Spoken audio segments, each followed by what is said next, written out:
la Universidad Mayor de San Andrés, la Facultad de Derecho y Ciencias Políticas y Radio San Andrés presentan Yuria Paria, el programa que difunde conocimiento jurídico científico en lenguaje sencillo como herramienta emancipadora de la sociedad. Ya iniciamos con su programa Yura Paria. Bienvenidos a su programa Yura Paria.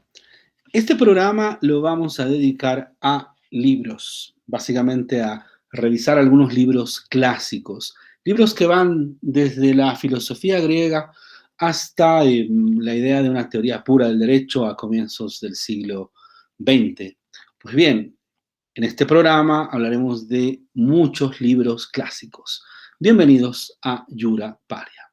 Para empezar a hablar de textos clásicos, de libros clásicos, creo yo que es necesario remontarse al pensamiento de los griegos. Acá hay una idea muy interesante, la idea de filosofía. La idea de filosofía es interesante, ¿por qué? Porque para los griegos el filósofo era aquel que era amigo, amante del conocimiento, del saber. Filosofos significa amigo, amante, sofos del saber o del conocimiento. Esto nos revela un elemento que es central. Para los griegos, el conocimiento, el saber, era un conocimiento verdadero, era un conocimiento real, al cual el ser humano accedía. Es decir, algo así como que el saber, el conocimiento fuera una especie de entidad, una nube, pónganse a pensar, y el filósofo griego lo que hacía era acercarse y tocar ese conocimiento, ese saber. En consecuencia, ellos sostienen una distancia entre el conocimiento, como una especie de éter, de sustancia a la cual uno accede, y la reflexión respecto a ese conocimiento. Podríamos decir de que esta tradición filosófica o de tratar al saber o al conocimiento con esta distancia comienza con Sócrates.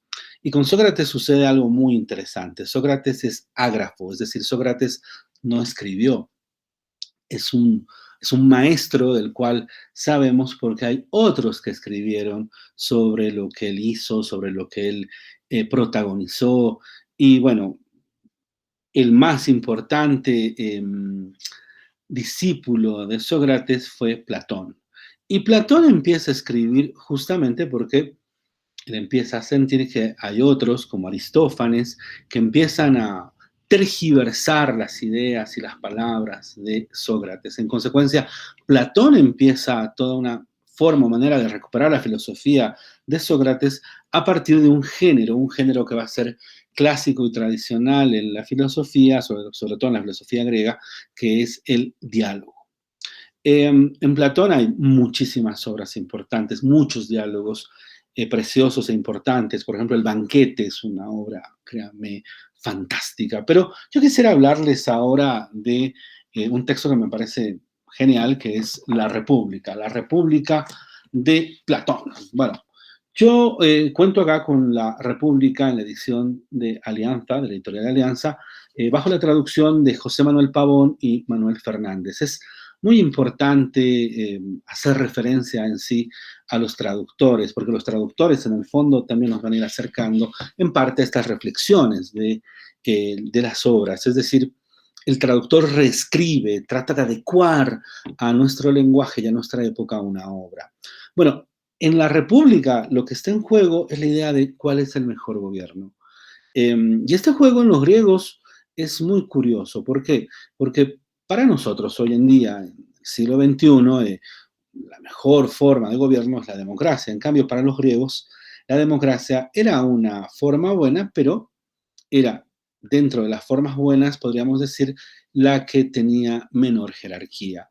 Para los griegos, mejor que la democracia era la aristocracia, y mejor que la aristocracia era la monarquía. Y la monarquía suponía el gobierno de un hombre sabio, de un rey filósofo. Y este rey filósofo podría llegar básicamente a crearse, a concretizarse bajo un sistema educativo, una noción de paideia, esta educación que empieza en los niños y que podría lograr no solamente un gobernante hábil para las armas, sino también un gobernante sabio, sabio respecto a las formas y posibilidades de gobierno. Este gobernante pues tenía que tener algunas condiciones. Por ejemplo, Platón nos insinúa que no tendría que tener familia. ¿Por qué? Porque su familia sería la polis, su familia sería la ciudad-estado. Tampoco tendría que tener propiedad. ¿Por qué? Porque de esta manera él se dedicaría por entero a la polis, algo así como que la polis y en sí esta ciudad-estado sería como parte de él. Y en consecuencia, esta búsqueda de el mejor gobierno o el mejor gobernante, pues la vemos retratada en este diálogo llamado La República. Si uno revisa la vida de Platón, se va a encontrar con algunas cosas curiosas. Por ejemplo, una de ellas es de que Platón creía férreamente en esta idea. Es más, él trató varias veces de formar a un gobernante filósofo. Y bueno, no le fue muy bien porque en un par de situaciones, cuando él estaba intentando formar a un futuro gobernante, pues el hermano del gobernante no le gustó mucho. ¿Por qué? Porque Platón empezó a hacer una serie de críticas al gobierno del hermano y en consecuencia fue expulsado. Y en una de estos momentos en los cuales Platón fue expulsado, pues el barco en el cual él viajaba fue asaltado y en consecuencia Platón fue reducido a la esclavitud y fue vendido como esclavo. Un amigo de Platón lo reconoce en la venta de esclavos, lo compra y le otorga su libertad, es decir, lo llega a manumitir y Platón, muy, pero muy emocionado, podríamos decir, por esta situación, es que dedica gran parte de su obra a repensar si la mejor forma o la mejor manera de lograr un buen gobierno era la de un rey filósofo. Platón va a vivir muchos años y en el fondo lo que va a suceder es que Platón se va a desencantar de esta idea de buscar al rey filósofo y en una obra madura, en una obra del Platón viejo, una obra llamada Las Leyes, que, bueno, por lo menos yo recomiendo la versión de la editorial Alianza, que está bajo la traducción de José Manuel Pavón y Manuel Fernández, también los mismos que tradujeron La República. Pues bien, allí Platón considera de que si tenemos la posibilidad de contar con un buen gobernante, con un hombre sabio, lo que tenemos que pedirle a este buen gobernante es que haga leyes que nos permitan gobernarnos y guiarnos a partir de lo mejor de este pensamiento plasmado en normas jurídicas, plasmado en leyes. Por ello, las leyes, este texto de edad adulta de Platón, funciona como un contraste a esta obra, a la República, y creo yo de que son dos textos obligatorios para nuestra formación en derecho. Junto con Sócrates, Platón, se encuentra pues un filósofo muy importante que es Aristóteles. Yo de Aristóteles recomendaría la lectura de 3 obras. La Ética Eudemia, yo la leí bajo la edición de Alianza Editorial, bajo la traducción de Carlos Mejino Rodríguez. Es una versión, podríamos decir, introductoria a la reflexión del buen vivir, podríamos decir, de la vida buena, de la virtud, de la templanza, de la idea del justo medio, que es en sí lo que está englobando Aristóteles en la Ética Eudemia, pero también creo yo de que vale mucho, pero muchísimo la pena prestar atención a esta otra obra, permítame mostrársela, que es la Ética Nicómaco. Yo la tengo en la editorial Tecnos, bajo la traducción de Salvador Ruz y Joaquín Meave. Hay otras traducciones, para mí esta es la mejor traducción, la traducción que hace Tecnos, y la Ética Nicómaco es como un complemento a la Ética Eudemia. Es más, hay toda una pelea dentro de los traductores y dentro de los especialistas de Aristóteles respecto a que la Ética Eudemia era una especie de borrador de la Ética Nicómaco.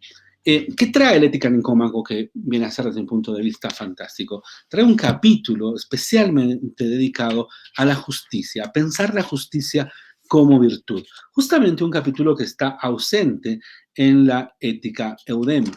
Es decir, la Ética Eudemia presenta todas las reflexiones sobre la vida buena, sobre la virtud del justo medio, pero desplaza la reflexión de la justicia y bueno, en la Ética Nicómaco, en el libro quinto, aparece toda la reflexión sobre la justicia universal, la justicia específica, la justicia distributiva, la justicia correctiva, la justicia y la reciprocidad, la justicia política, etc. En consecuencia, Aristóteles se convierte también en una lectura importante.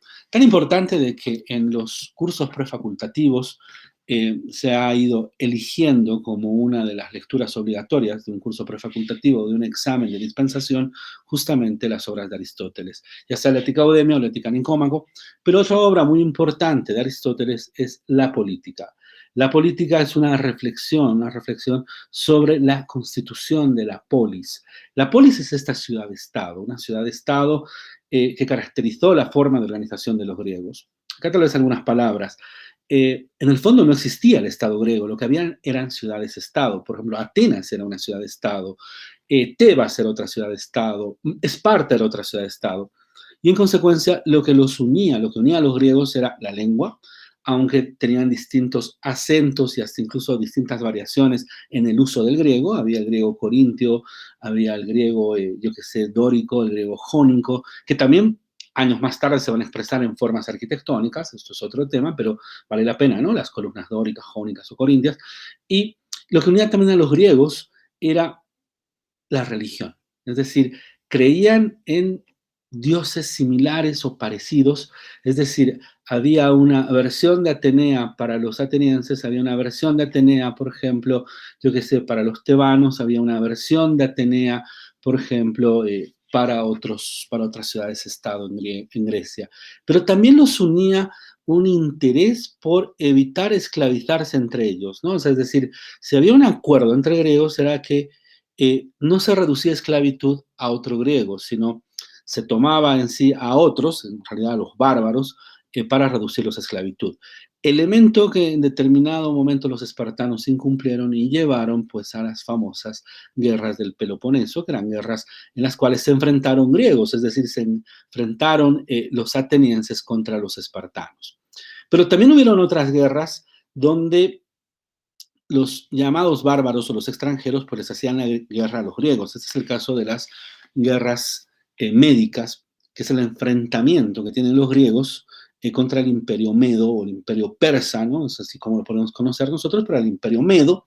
Y en esta guerra pues tuvieron que unirse en sí los griegos, tuvieron que unirse atenienses, espartanos, tebanos, etcétera. Tuvieron que unirse a las distintas ciudades-estado. ¿Por qué? Porque para los medos, para los persas, los griegos eran un solo pueblo y había que acabar con ellos. Bueno, me fui por otro lado, pero la reflexión de Aristóteles sobre la política y sobre la ciudad-estado, sobre la mejor forma de gobierno de la ciudad-estado y sus lecturas sobre las constituciones, es decir, sobre los documentos, las prácticas, las normas que organizan esta ciudad-estado, pues yo creo que es fantástica y de una lectura obligatoria. Bueno, en Roma hay bastantes pensadores muy importantes, entre ellos uno que ha dado nombre a nuestro programa, como es Cicerón, ¿no? Cicerón habla de los iura paria, de estos derechos en igualdad que nos permiten vivir en colectividad. Pero quisiera dar un salto, irme un poquitito, muchos siglos más tarde, y hablarles de un libro que me parece que es central y fundamental para la reflexión no solamente política, sino también jurídica. Me refiero a este libro, El Príncipe, de Nicolás Maquiavelo. ¿Sí? Fue redactado por Nicolás Maquiavelo en 1513. Lo redacta cuando Maquiavelo se encontraba en el exilio, estaba en el exilio en una región que se llamaba San Andrea. Después de haber sido torturado, después de haber sido perseguido, pues Maquiavelo emprende la escritura de este texto fantástico llamado El Príncipe. Bueno, yo tengo El Príncipe en la Editorial Alianza bajo la traducción de Miguel Ángel Granada. Como les digo, es muy importante referir en sí al traductor. Una de las condiciones interesantes del Príncipe es que fue redactado en italiano, es uno de los textos redactados en italiano, no tanto en latín, y creo yo de que trae una serie de reflexiones fantásticas, ¿no? Es toda una reflexión sobre el gobierno autocrático, es toda una reflexión acerca de, por ejemplo, ¿qué es mejor, ser amado o ser temido? Bueno, para Maquiavelo, ser amado y ser temido es lo mejor, ambos juntos. Pero si uno tuviera que elegir entre ser amado y ser temido, pues bueno, conviene más ser temido. ¿Por qué? Porque es mucho más seguro para uno eh, lograr a distancia frente al otro a partir del miedo, del temor, que a partir del cariño o del respeto que se pueda tener, que este adicionalmente se lo puede perder en cualquier momento. El príncipe supone una serie de consejos. Obedece esta idea de espejos de príncipes, es algo que dice Quentin Skinner o Norberto Bobbio respecto a la redacción de este texto. Y este texto trae una de las definiciones más famosas de Estado que está al comenzar, al abrir el texto. Eh, Cuando Maquiavelo nos dice algo muy interesante. Miren, en el primer capítulo de Los Principados dice lo siguiente: todos los estados, todos los dominios que han tenido y tienen soberanía sobre los hombres han sido y son repúblicas o principados. ¿Qué nos está diciendo? Nos está dando un concepto de estado. Les vuelvo a leer, dice: todos los estados, todos los dominios que han tenido y tienen soberanía sobre los hombres han sido y son repúblicas o principados. En primer lugar, los estados son o repúblicas o principados. En este caso, en el príncipe se dedica a hablar de los principados, de los gobiernos autocráticos, pero también existen estados que son repúblicas. Pero adicionalmente a ello, ¿qué son los estados? Son dominios que han tenido y tienen soberanía sobre los hombres. Entonces, el Estado es un tipo, una forma de gobierno, de dominio soberano sobre los hombres. Este viene a ser uno de los primeros conceptos de Estado que se registra en la historia del pensamiento político. Y bueno, lo que les digo, este texto escrito en 1513 se ha convertido en un texto de referencia, no solamente para el estudio de la ciencia política. Es más, se dice que este texto funda la ciencia política. ¿Por qué?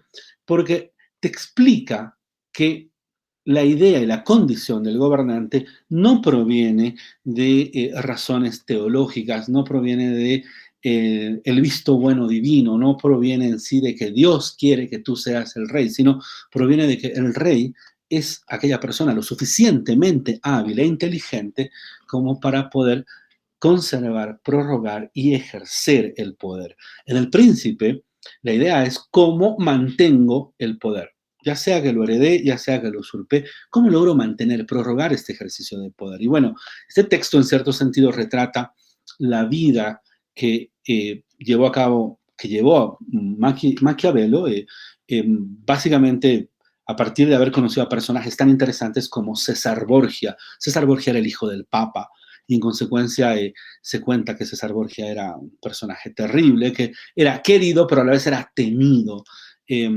A un gobernante, por ejemplo, abusivo, la población se fue a quejar a César Borgia y le dijo: este gobernante es abusivo, nos hace barbaridades, etc. César Borgia hizo empalar a este gobernante y lo colocó, para que toda la gente lo vea, en el centro de una plaza. El empalamiento suponía un palo que atravesaba el ano y salía por la boca, y en consecuencia era un espectáculo terriblemente horroroso. Y la gente que le había pedido auxilio a César Borgia, pues veía ahí al tirano empalado y amaba a César Borgia, pero le temía. ¿Por qué? Porque si Borgia pudo hacer eso al tirano, imagínense lo que podría hacerle a la población. En consecuencia, gran parte de la vida que lleva Maquiavelo a partir de conocer a personajes tan interesantes como César Borgia, o conocer a gente tan interesante como Leonardo da Vinci, por ejemplo, es la misma época, ¿no? Pues llevó a que este texto sea un clásico de la escritura, de la reflexión sobre el pensamiento político. Pero además de El Príncipe, creo yo de que vale la pena hablar de este otro texto que se llama Los discursos sobre la primera década de Tito Livio. Yo también tengo este texto a partir de la editorial Alianza, bajo la traducción de Ana Martínez. Bueno, es un texto que trabaja justamente la otra forma de gobierno. El Príncipe trabaja los gobiernos autocráticos, este trabaja los gobiernos republicanos. Este texto fue escrito anterior al Príncipe. Si vemos la introducción del Príncipe, justamente hace referencia, ¿no? Se los vuelvo a leer, dice: todos los estados, todos los dominios que han tenido y tienen soberanía sobre los hombres han sido y son repúblicas o principados. Los principados son o hereditarios, en aquellos casos en los que impera desde hace largo tiempo el linaje de su señor, o bien nuevos. Los nuevos o son completamente nuevos, como lo fue Milán para Francesco Sforza, o son a modo de miembros añadidos al estado hereditario del príncipe que los adquiere, como es el caso del reino de Nápoles con respecto al rey de España. Los dominios así adquiridos o están acostumbrados a vivir bajo un príncipe o están acostumbrados a ser libres y se adquieren con las armas de otro o con las propias gracias a la fortuna o por medio de la virtud. ¿Sí? Y dice, dejaré a un lado la cuestión de las repúblicas por haber razonado extensamente sobre ellas en otro lugar. Bueno, ¿cuál es este otro lugar? Fue el discurso sobre la primera década de Tito Livio.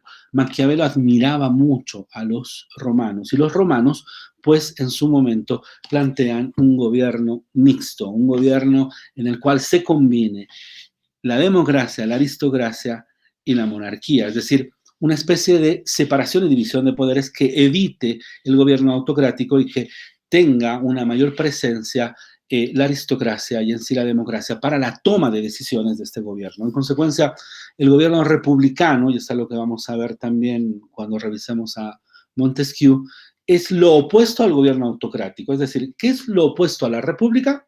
La monarquía o el principado, el gobierno autocrático.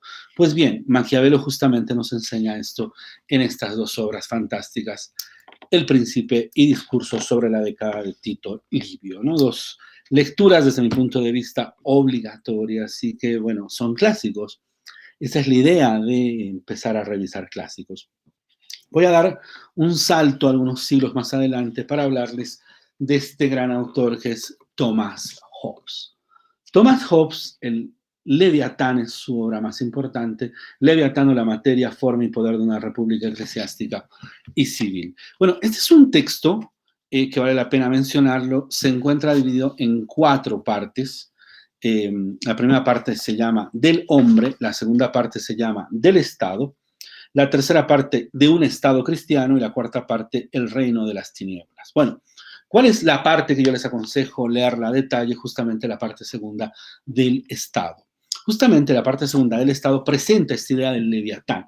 La palabra, el término Leviatán hace referencia a un monstruo marino que, según la Biblia, es un monstruo invencible, un monstruo poderoso, un monstruo que resume el poder más fuerte que puede haber sobre la faz de la tierra. Y en consecuencia, él utiliza este símil para hablar del Estado. El Estado vendría a ser un leviatán, ¿no? Y en consecuencia, este leviatán proviene, y esta es la parte más interesante, de una serie de sucesos, de hechos y de condiciones. La primera condición que uno encuentra en Hobbes es una idea muy particular de derecho natural. Una idea muy particular de derecho natural porque el derecho natural es el derecho del más fuerte. Dicho de otra manera, el derecho natural es todo lo que un cuerpo puede hacer. Por ejemplo, el ser humano puede dar muerte a otro ser humano, lo puede hacer y en consecuencia ese sería su ejercicio de derecho natural. Hay un autor muy interesante que es Gilles Deleuze, un filósofo francés, que cuando explicaba a Thomas Hobbes recurre a un ejemplo. Él dice, cuando entraba a la universidad el día de hoy, dice Deleuze, encontré un grafiti en una pared donde un pez grande se iba comiendo a los peces pequeños. Y después, más adelante, se ve cómo los peces pequeños se organizan y entre todos ellos forman un pez más grande para comerse al pez abusivo que antes se los comía, ¿no? En consecuencia, Deleuze dice, creo que esa es la mejor explicación de la idea de derecho natural de Thomas Hobbes. Es decir, el pez grande se come al pez pequeño porque ese es su derecho natural, pero los peces pequeños pueden organizarse para resistir al más fuerte. Nadie es lo suficientemente fuerte como para no ser vencido. Los débiles pueden organizarse, los peces pequeños pueden organizarse, convertirse en un conjunto de peces, digamos así, estratégicamente situados y formar un pez más grande que dé muerte a aquel abusivo que antes los perseguía. En consecuencia, ¿qué es este derecho natural? Es básicamente todo lo que un cuerpo puede. En esa época, Hobbes tenía una relación muy fuerte con otros filósofos y había un filósofo en Holanda que leía profusamente a Hobbes y que consideraba que esta idea esta idea de la potencia de un cuerpo era fantástica. Este filósofo es Baruch Spinoza, un filósofo impresionantemente bueno que plantea justamente la idea de la potencia. La potencia es todo lo que un cuerpo puede hacer. Y la idea de la potencia en los seres humanos es que la potencia, un ser se potencia con otro ser humano. Dicho de otra manera, 10 seres humanos trabajando independiente, individualmente, producen menos que 10 seres humanos trabajando de manera conjunta. El ser humano busca otros seres humanos para potenciarse y la potencia es felicidad. Justamente los que quieren evitar la felicidad lo que hacen es evitar que los seres humanos se relacionen, evitar que los seres humanos sociabilicen. Pero bueno, ese es este filósofo fantástico que es Baruch Spinoza. Volvamos a el Leviatán. En consecuencia, Hobbes nos va a hablar acerca de este derecho natural, pero también nos va a hablar acerca del miedo. Hobbes tiene una pequeñísima autobiografía, un escrito biográfico, en el cual él parte diciendo de que, bueno, cuando su madre dio a luz a, podríamos decir, dio a luz a gemelos. ¿Qué significa que dio luz a gemelos? Significa de que su madre parió a Thomas Hobbes y parió como su hermano gemelo al miedo. El miedo es central, es decir, el hecho de que el otro pueda darte muerte, el hecho de que nunca te encuentres seguro, es básicamente lo que te mueve a buscar una forma de lograr, una forma de evitar que la gente abuse de ti, ¿no? Y esa forma de lograr que la gente no abuse de ti es justamente juntándote con otros seres humanos para dar forma a este estado. Es una de las primeras ideas contractualistas, ¿no? A ver, les leo este pedacito, que es justamente su autobiografía, se llama Vida de Thomas Hobbes de Malmesbury, escrita en verso por el autor, y les dice algo que a mí me parece que es fantástico. Déjenme ubicarlo por acá. Tiene que estar por acá. A ver, dice, corría el año 1588 del nacimiento de nuestro Salvador, el hombre de Dios. En los puertos españoles estaba fondeada la famosa flota enemiga, que poco más tarde había de ser destruida en nuestros mares. Era el comienzo de la primavera y despuntaba el día 5 de abril. En ese momento nazco yo, gusanillo, en Malmesbury. Recibí el bautismo de manos de mi padre, ministro de la iglesia, quien me dio su nombre. Aunque pequeña, la aldea de Malmesbury tiene muchas cosas dignas de mención, ante todo un célebre monasterio y un castillo. Si es que no es mejor hablar de dos situados en un cerro y casi rodeados por dos ríos. Y todavía mantiene el antiguo honor de aportar al Parlamento dos representantes. Aquí están sepultados los huesos del famoso Alcestán, aquí en mármol yace sobre su tumba, fue el quien dio al pueblo como recompensa por su valor los campos vecinos que empapó con la sangre de los daneses. También aquí trajo Aldelham la musa latina y fue aquí donde la lengua latina tuvo la primera escuela.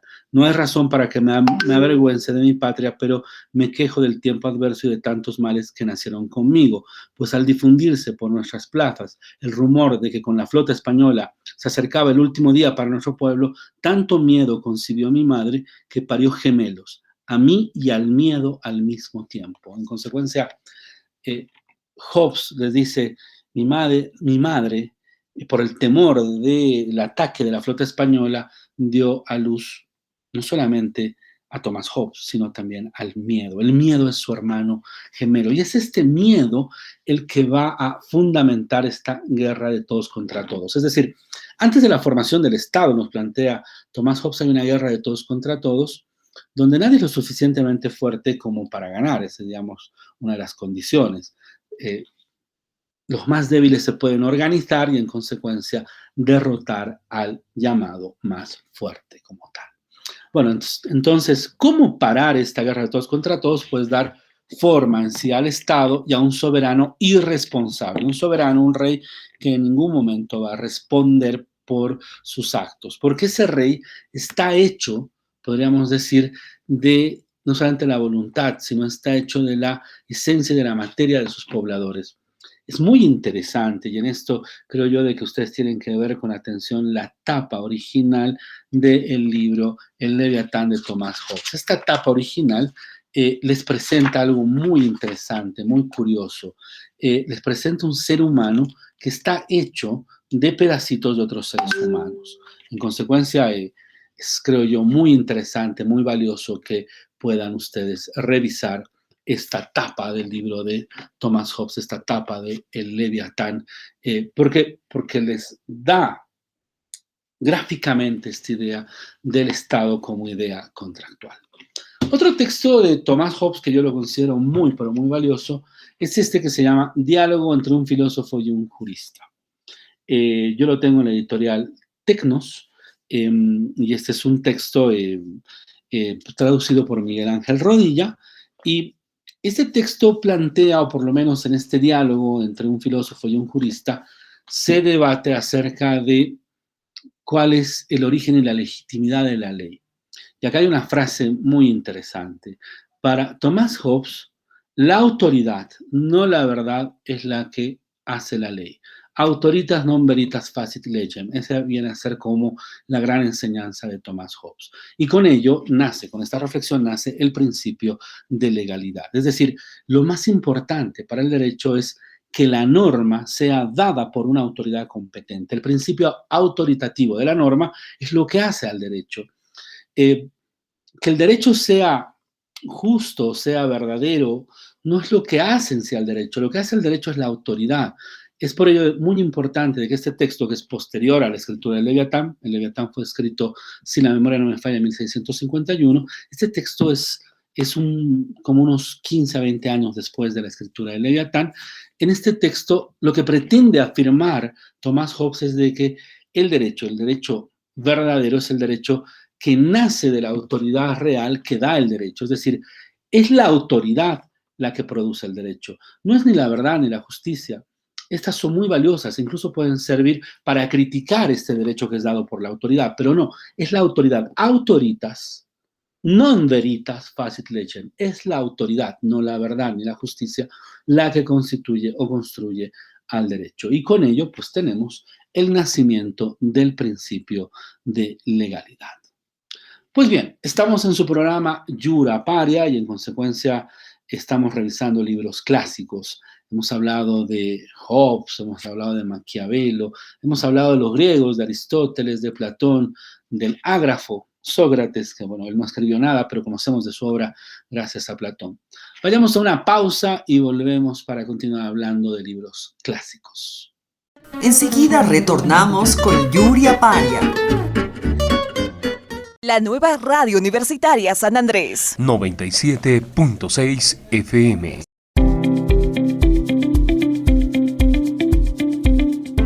¿Cómo desinfectar tu celular del coronavirus? El coronavirus puede permanecer hasta 9 días en superficies como metal, cristal o plástico. Un celular tiene 10 veces más bacterias que la tapa de un inodoro.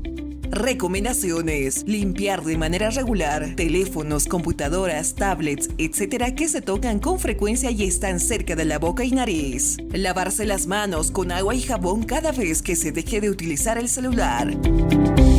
Limpieza segura: desenchufar y apagar el celular. Se recomienda usar mezcla de agua con alcohol con medidas de la misma proporción. Empapar un paño de gamuza suave y tener otro a mano para secarlo inmediatamente. Evitar alcohol puro sin diluir. Gel desinfectante de manos. Aplicar mucha presión en la pantalla de móvil. Toallitas desmaquillantes limpiacristales. Rociar un líquido directamente en el teléfono.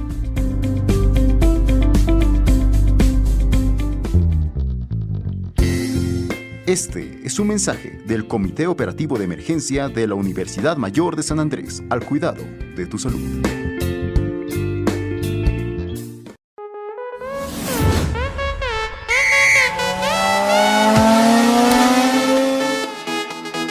¿Eres una persona que gusta de los deportes o practicas alguno? ¿Buscas un programa deportivo que rompa esquemas? Pues no busques más. Todos los sábados a mediodía llega Playtime. Un programa diferente a través de la señal de la radio San Andrés 97.6 FM. Playtime. Que comience el juego. La nueva radio universitaria San Andrés. 97.6 FM.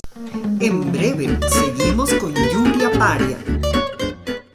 Volvemos con su programa Yura Paria. Estamos revisando un conjunto de textos y de libros clásicos en este programa dedicado a libros, ¿no? Uno de varios programas que hemos tenido y vamos a tener dedicados a libros. Bueno, quisiera hablarles ahora de un autor, podríamos decir, coetáneo a Thomas Hobbes, es decir, es más joven, pero es un autor muy importante. Me refiero a John Locke. Yo quisiera hablarles del segundo tratado sobre el gobierno civil. Es un texto breve, de aproximadamente unas 200 páginas. Yo lo tengo en la editorial Alianza, bajo la traducción de Carlos Mellizo. Es una traducción muy buena. Bueno, el texto fue escrito en inglés y en consecuencia fue escrito en 1690, este texto. Hay un texto anterior que es el primer tratado sobre el gobierno civil, pero el segundo tratado sobre el gobierno civil nos interesa porque habla acerca de los derechos intrínsecos a la naturaleza del ser humano y tiene una justificación bastante larga y extendida del derecho a la propiedad.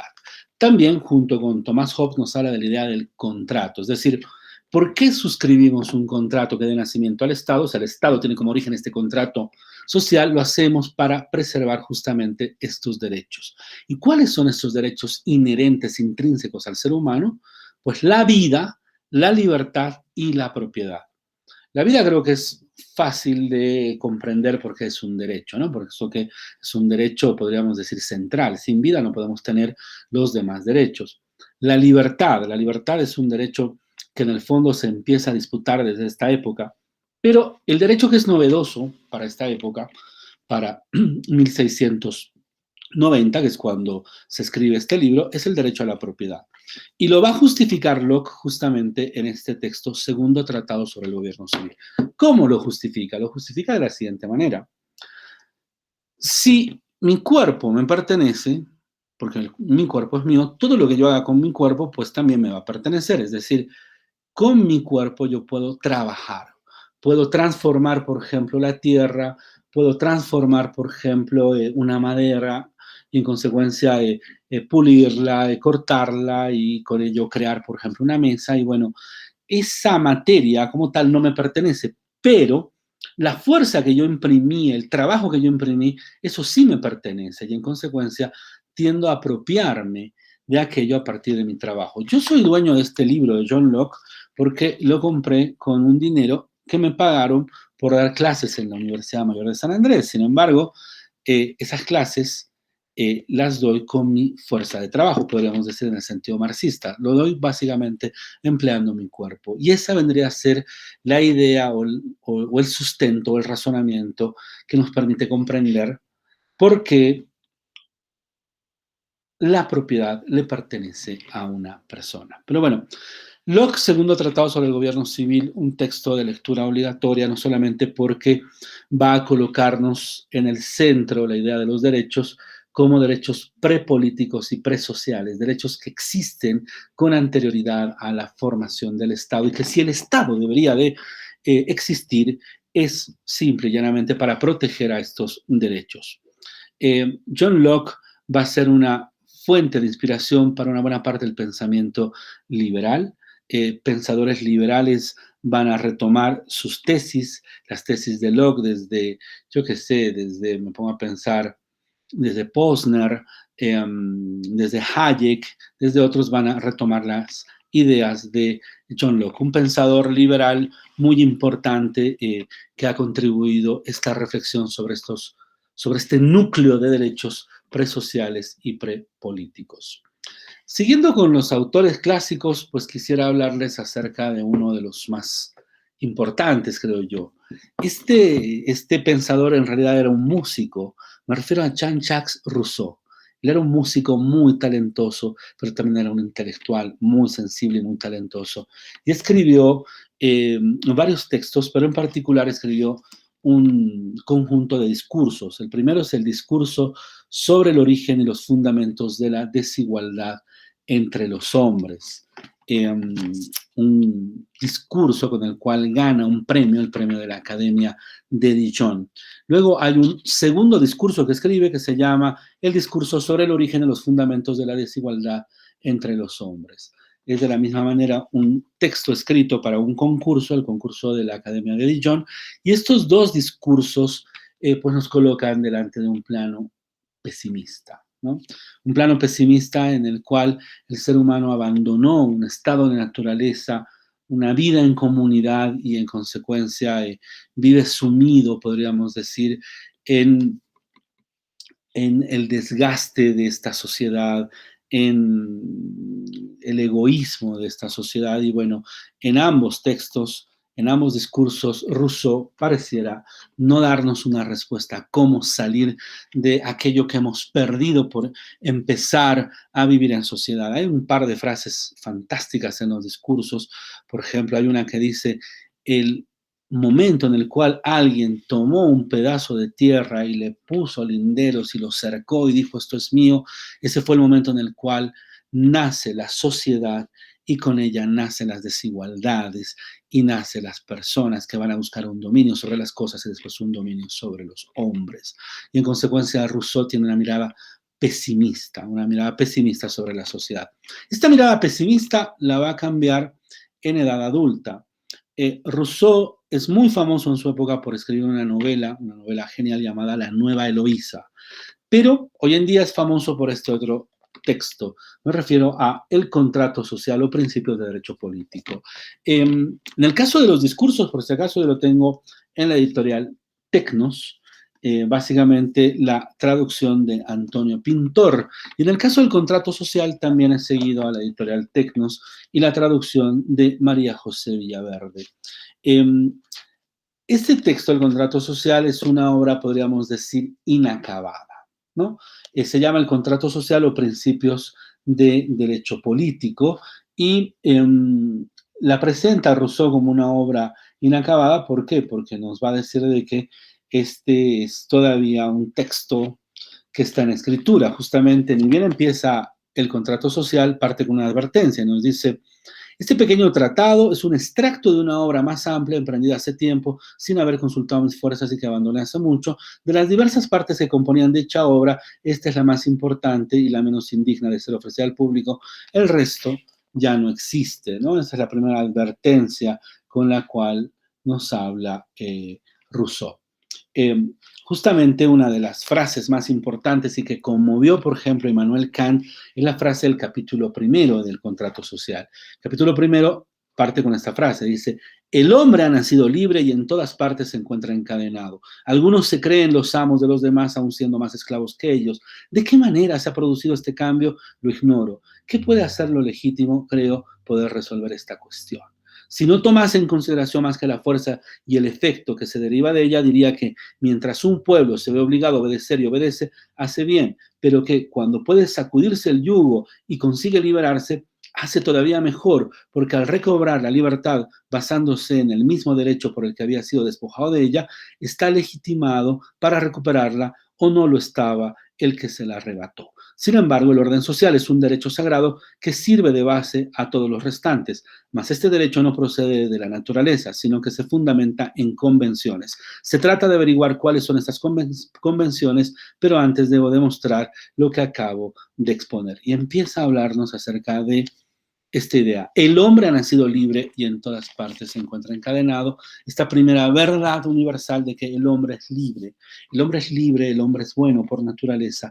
Es la sociedad la que lo encadena. Son estas convenciones absurdas que generan una posibilidad en el ser humano de perder esta libertad. Pero Rousseau en esta obra no es tan pesimista como en los discursos. En esta obra él considera de que es posible, esta es la parte interesante, pensar en un contrato social que, si bien no va a reponer ese estado de naturaleza que ha sido perdida, esa comunidad que ha sido perdida, sí se va a poder establecer algunos derechos y algunas condiciones de convivencia que mejoren la relación del ser humano, no solamente para con otros seres humanos, sino que lo permita recuperarse de aquello que ha perdido justamente en una sociedad que se encuentra para él podrida, podríamos decir. En consecuencia, el contrato social nos va a presentar esta idea de cómo logro restituir el estado de naturaleza, ¿no? Y también trae una idea muy interesante, la idea de la voluntad general. La ley es resultado de la voluntad general. La voluntad general no es la suma de las voluntades individuales. La voluntad general es una voluntad que se construye colectivamente.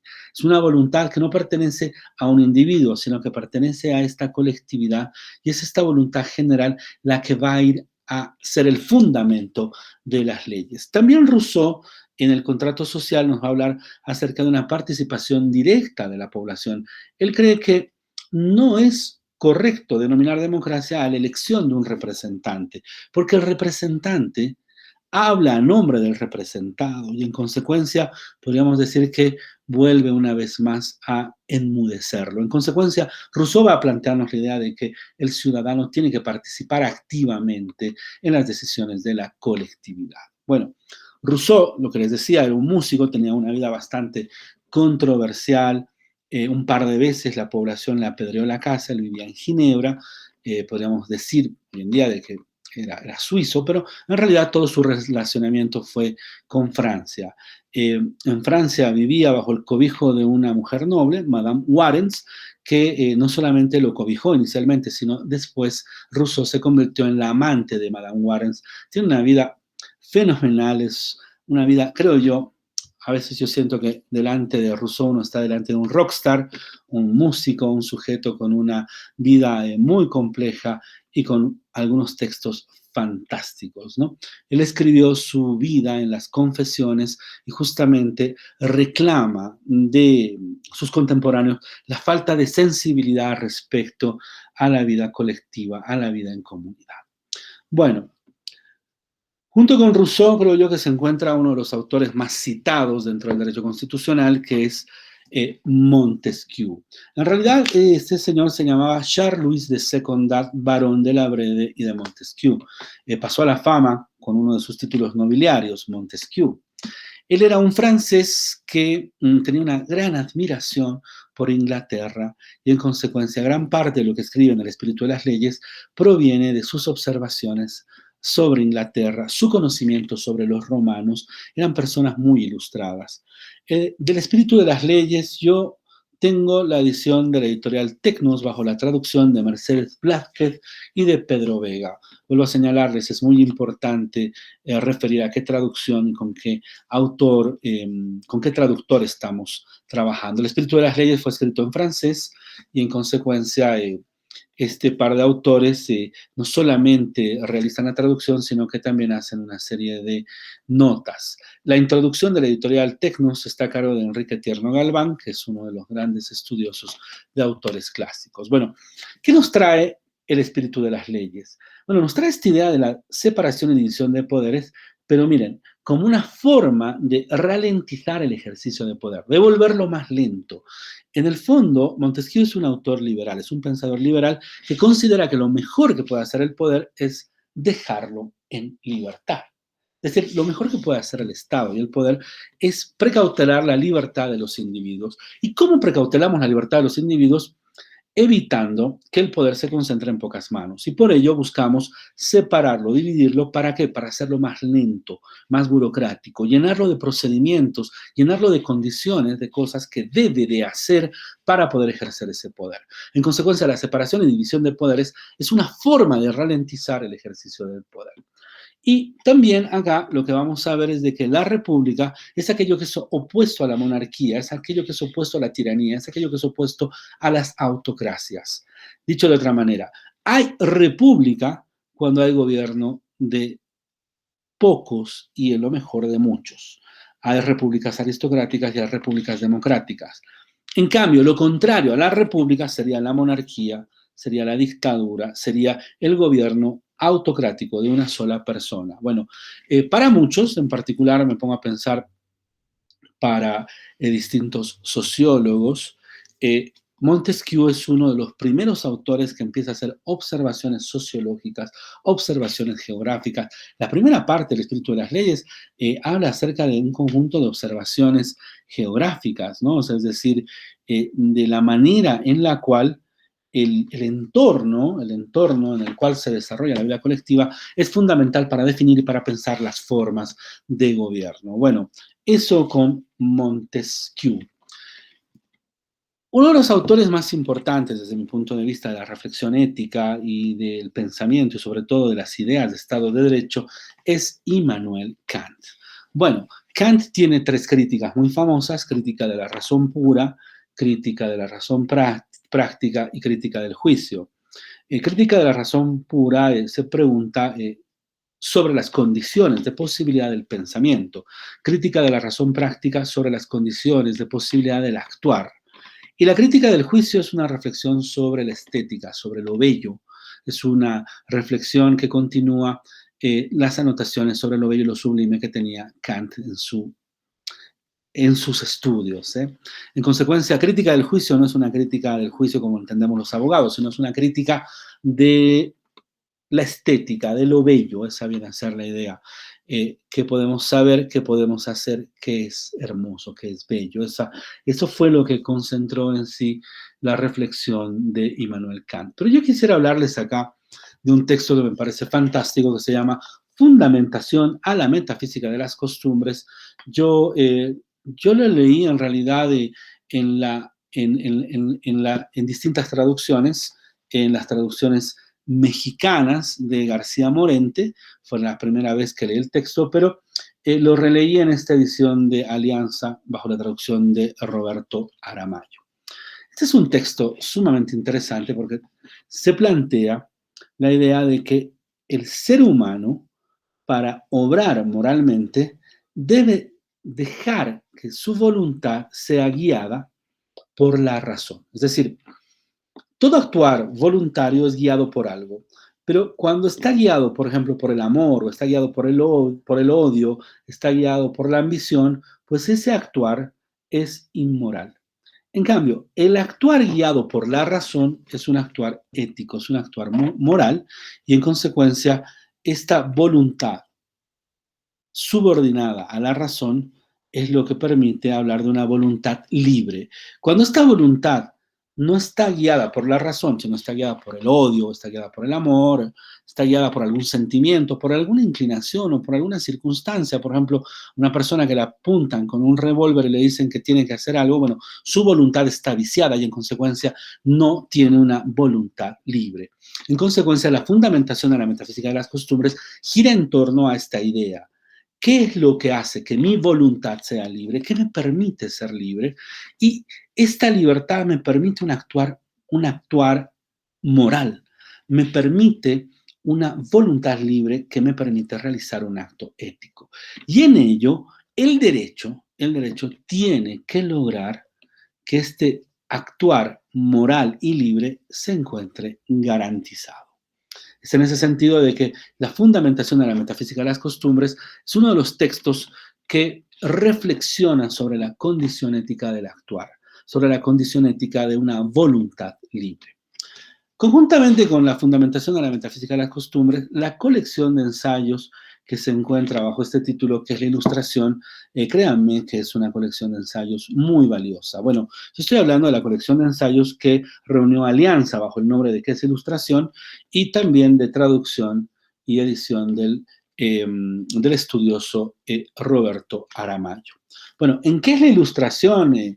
Kant tiene una de las frases más famosas y más conocidas. La Ilustración es la salida del estado de culpable inmadurez en la cual se encontraba el hombre.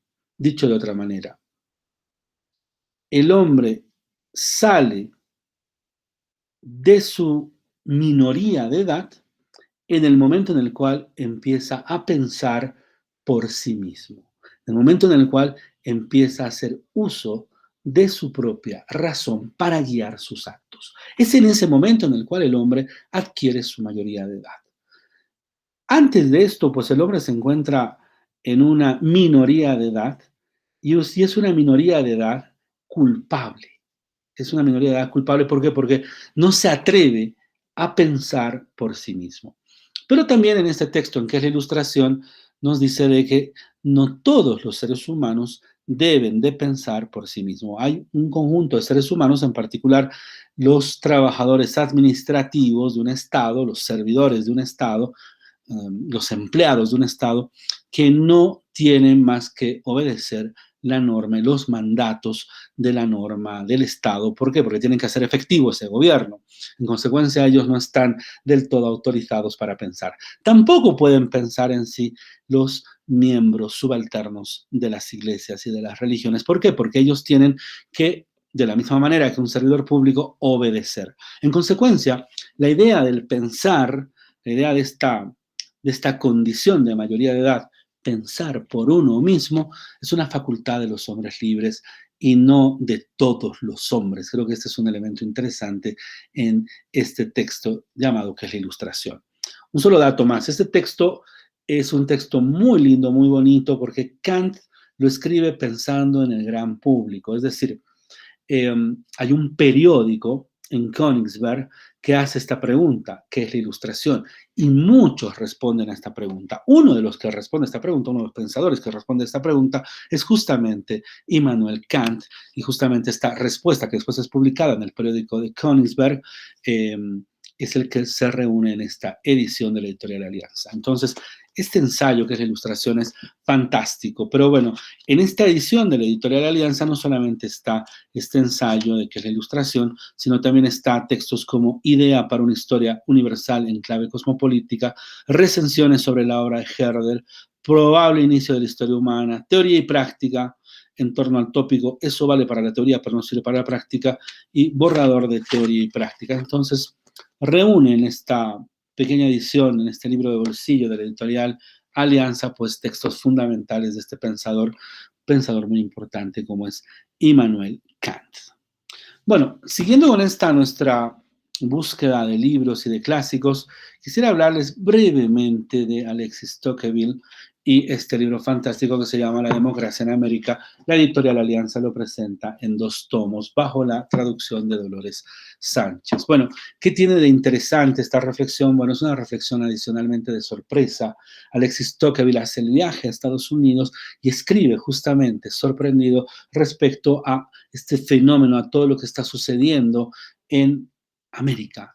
Él va a denominar América en sí Estados Unidos, y una de sus reflexiones más importantes es la idea del federalismo, es decir, cómo estas 13 colonias de Nueva Inglaterra no deciden formar 13 estados independientes, sino deciden unirse en una figura inédita hasta ese momento, que es la idea de un estado de estados, un estado federal, una federación de estados.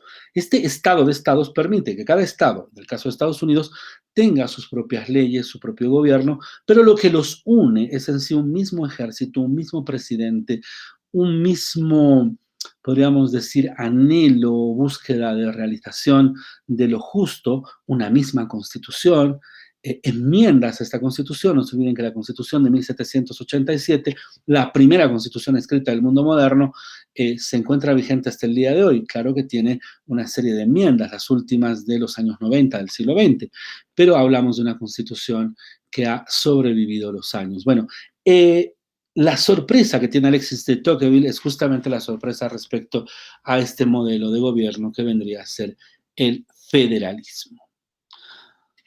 Bueno, yo quisiera hablarles, para terminar con este programa, de 2 autores que me parece que son fantásticos. Bueno, están separados por un tiempo. Uno de ellos es Marx, Carlos Marx, que tiene una obra extensa. En particular, muchos lo conocen por El Capital. Él llegó a publicar solamente el tomo 1 del Capital, el tomo 2 y 3 lo organizó Engels, bajo las instrucciones que le dejó Marx, ¿no? Bueno, ¿qué nos plantea Marx? Marx nos da a entender de que es muy poco lo que puede producir un individuo aislado, con suerte apenas podría llegar a sobrevivir de esta manera. Desde que nace el niño precisa de otros seres humanos. Del mismo modo, es muy poco lo que un patrón puede obtener de ganancias si contrata a un obrero aislado. El truco del capitalismo que nos enseña Marx es que se encuentra en la posibilidad de la cooperación y, en consecuencia, en una ilusión, la ilusión de la individualidad. Cuando los seres humanos cooperan, el esfuerzo de cada uno se potencia, lo que decía Spinoza, y logra mucho más de lo que podrían lograr cada uno por separado. 10 personas juntas trabajando de manera coordinada y cooperando producen mucho más que 10 personas separadas trabajando cada una por su cuenta. La fuerza de la cooperación constituye la posibilidad de la producción. La impresionante fuerza histórica del capitalismo consistió, y esto nos enseña Marx, consistió en extender la cooperación social hasta límites insospechados. Por ejemplo, una fábrica, la cooperación excede mucho más las relaciones que se dan al interior de una fábrica. Los obreros trabajan con máquinas que fueron creadas y hechas por otros seres humanos. Los obreros comen alimentos preparados por otros, se iluminan gracias al trabajo colectivo de otros. Utilizan servicios como el agua, la luz, el gas, los medios de transporte, asisten a un seguro médico, consumen medicamentos, entretenimiento, etc. Bueno, todo eso hace de que el ser humano viva en una cooperación social extendida. Y bueno, ¿qué es lo que nos enseña Marx? Que la contradicción del capitalismo radica en que, habiendo extendido la cooperación social y colectiva a niveles insospechados, logra convertir esa potencia en un bien privado, el capital. Logra convertir al ser humano en víctima de su producción, un individuo que se concibe aislado, y es el propio capital el que ejerce una dominación sobre la potencia que ha llegado a producirlo, ha llegado a producir el capital, pero es el capital el que va a dominar a los hombres.